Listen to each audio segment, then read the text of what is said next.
यो फर्नहरु नराख्नु यो फर्नहरु चाहिँ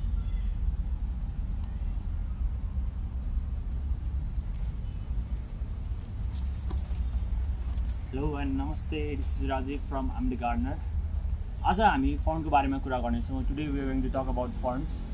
So these are the like ferns. यिनीहरु चाहिँ फर्नहरु हो हैन. You can see it over here. And firstly म तपाईहरुलाई फर्नहरु के हो र कहाँबाट actually you can get fern भन्ने कुरामा बताउँछु हैन. फर्नहरु चाहिँ एक्चुअली हामीले डेन्स फरेस्टहरुतिर अलिकति मोइस्ट एरियातिर अलिकति ड्याम प्लेसेस जहाँ चाहिँ अलि नमीहरु हुन्छ र रुखहरु अलिकति डेन्स फरेस्ट एरियातिर हामीले फर्नहरु पाउँछौँ हैन. Ferns these are like very ancient plant. These are like very ancient plant, and like fern are like fern can be detected by their leaves. Fern are basically detected by their leaves, है ना. Leaf structure हरु हामीले हेरेर fern हरु detect गर्न सक्छौं. र fern को leaf लाई चाहिँ हामीले front भन्छौं के. Fern को leaf लाई चाहिँ हामीले front भन्छौं र यिनीहरु चाहिँ feral head हो. यो feral head हरु पछि unrolling भएर uncurling भएर चाहिँ यिनीहरु चाहिँ पछि गएर फ्रन्ट भन्छ हैन. यो चाहिँ फ्रन्टहरु हो. अनि यसको चाहिँ बेसिकली 3 पार्ट्सहरु हुन्छ के. फर्नको चाहिँ leaf, stem and like roots हैन. अनि they don't flower and like they don't produce seed हैन. तिनीहरुको चाहिँ सीडहरु अनि त्यसपछि फ्लावरहरु हुँदैन. So basically this is a fern and this one is leaf, this one is stem and like the non photosynthetic part भनेको चाहिँ त्यो चाहिँ रुट्सहरु भयो के. So this is the thing about fern.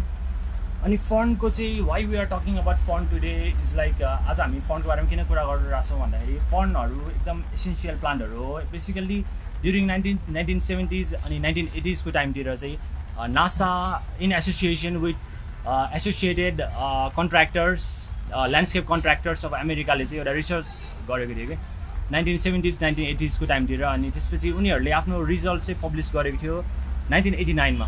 1989 मा उनीहरुले आफ्नो list of plant which purifies the air भन्ने टपिकमा चाहिँ उनीहरुले प्लान्टहरुको लिस्ट प्रोभाइड गरेको थियो हैन. अनि त्यो प्लान्टको लिस्टहरुमा चाहिँ फर्न्स वर अल्सो इन्क्लुडेड. फर्नहरु पनि त्यो लिस्टमा परेको थियो हैन. So basically what fern do is like they purify your air in addition to giving like oxygen हैन. अक्सिजन त दिने भन्ने कुरा छदैछ हैन. इन एडिसन टु दैट अब फर्नले चाहिँ तपाईहरुलाई के भन्छ यो एटमोस्फियरको हैन त्यो टक्सिक सब्स्टेन्सेसहरु विषालु तत्त्वहरुलाई चाहिँ अब एब्जर्ब गरेर तपाईहरुलाई फ्रेश एयरहरु र प्योर एयरहरु प्रोभाइड गर्छ है. अनि त्यसपछि नेक्स्ट थिङ भनेको चाहिँ फर्नले कुन चीजहरु एब्जर्ब गर्छ र भन्दाखेरि it absorbs formaldehyde, it absorbs toluene and xylene as well which are very harmful for our health हैन. So this plants purify the air. So if you take care of this plant, then this plant will take care of you. So that is the thing, है ना. So अनि अब let's move towards like care. Care को लागि चाहिँ first thing is lightning, है ना. Lighting चाहिँ हामीलाई यो प्लान्टको लागि लगभग यो प्लान्ट चाहिँ बेसिकली डेन्स फरेस्टहरुमा पाउने भएको हुनाले यो प्लान्टलाई खासै धेरै lighting चाहिदैन. It needs an indirect light for their growth, है ना. So this plant can be kept inside inside the house as an indoor plant, or it can be kept in a garden. It can be kept in the garden as well, हैन. गार्डनमा पनि तपाईले राख्न सक्नुहुन्छ. र next thing भनेको चाहिँ यसले तपाईको गार्डनको या इन्डोर हाउसको हैन इन्डोर प्लेसेसको अलिकति टेक्सचरहरु इम्प्रुभ गरिदिन्छ कि अलिकति राम्रो देखिने हैन. अलिकति एस्थेटिक भ्यालु तपाईको घरको बढाइदिन्छ के. So that is the next thing. अनि त्यसपछि यसलाई let's talk about like humidity now हैन. ह्युमिडिटी चाहिँ भनेको चाहिँ तपाईको हावामा कति नमी छ के. हावामा कति नमी छ भन्ने कुरालाई चाहिँ ह्युमिडिटी भनिन्छ हैन. अनि ह्युमिडिटी चाहिँ यो प्लान्टलाई एकदम धेरै चाहिन्छ. Around like 80 to 90% humidity it requires for their growth हैन. सो ह्युमिडिटी मेन्टेन गर्नलाई चाहिँ हामीले स्प्रेइङहरु गर्नुपर्ने हुन्छ. वाटरहरु अलिअलि स्प्रे गर्नुपर्ने हुन्छ. So once or twice a day would be fine हैन. अनि स्प्रेइङ गर्न सक्नुहुन्छ त्यसरी. अनि हामीले ह्युमिडिटी मेन्टेन गर्न सक्छौं. अनि इरिगेसनको लागि चाहिँ हामीले डाइरेक्टली या माथिबाट वाटर दिनु हुँदैन. इरिगेसनको कुरा गर्दाखेरि चाहिँ हामीले माथिबाट डाइरेक्टली वाटर एप्लाई गर्नु हुँदैन किनकि there is something called crown over here. यहाँ चाहिँ एउटा क्राउन भन्ने चिज छ हैन. क्राउन भनेको चाहिँ in every fern there is a crown.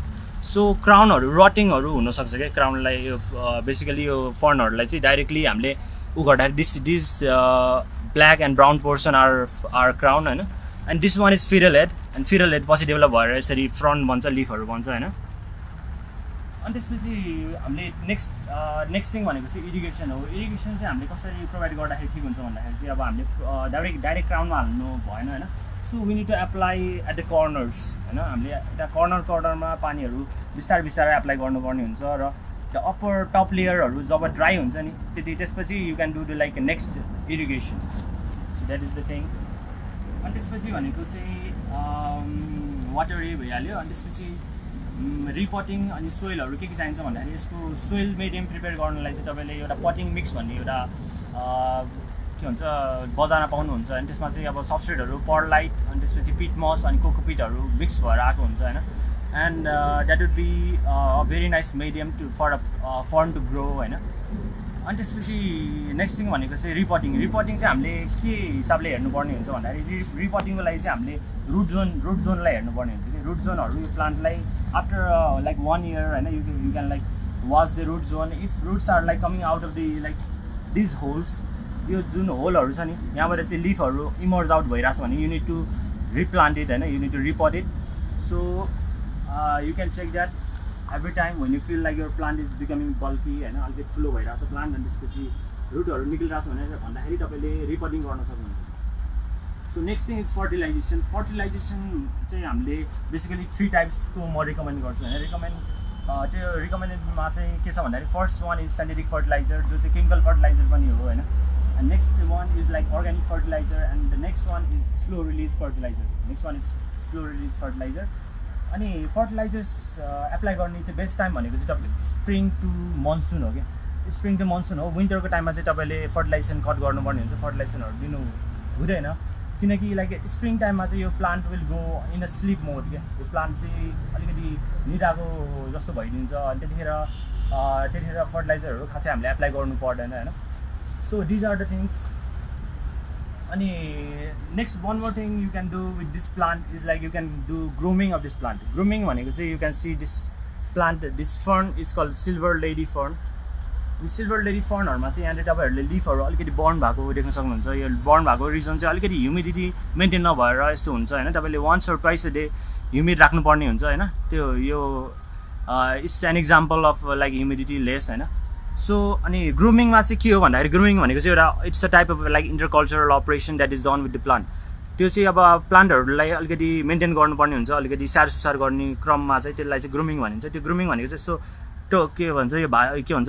Dried लिफहरु यिनीहरु यस्तो भयो यिनीहरुलाई चाहिँ हामीले सिजरले कट गरेर अलिकति ग्रीन राख्नुपर्ने हुन्छ त्यो प्रोसेसलाई चाहिँ ग्रुमिङ भन्छ के so basically that also we can do with this plant so altogether these are the things now let me introduce some of the plants to you and some of the ferns to you this one over here is a bordness fern you like a bordness fern bhanincha हैन and this another one is also called bordness fern but it's a different species and this one over here it's called like a blue star fern it have like blue color texture right so this one is a blue star fern and this one is called kangaroo paw fern this one is a kangaroo paw fern because its leaf have a like resemblance like a kangaroo paw so this one is also called kangaroo paw fern and this thing you see over here यो चाहिँ जे तपाईले देखिरहनु भएको छ नि यो भनेको चाहिँ यसको एरियल रुट्सहरु हो के